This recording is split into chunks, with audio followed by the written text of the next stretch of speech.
আর ডালটা ধুয়ে নেব। দিয়ে দিব জল।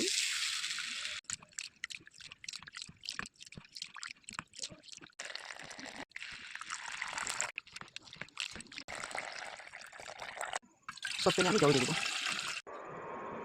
জল গরম হয়ে গেছে, ডালটা এখন দিয়ে দেব। আন্দাজ করে লবণ দিয়ে দেব।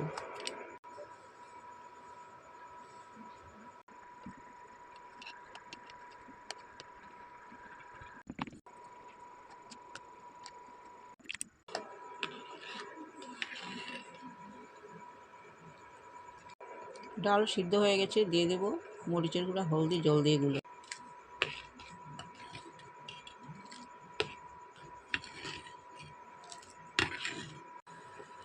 ডাইলে আমি গরম জল দিয়ে দেব।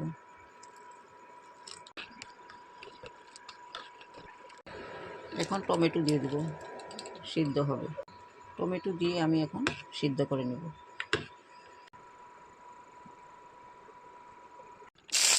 তেল গরম হয়ে গেছে, পেঁয়াজ দিয়ে দিয়েছি, কারি পাতা দিয়ে শুকনো মরিচ দিয়ে দেব।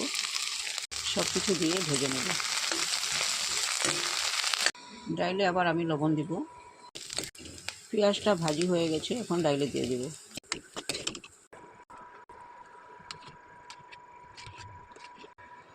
ডালের রেসিপিটা আমার হয়ে গেছে।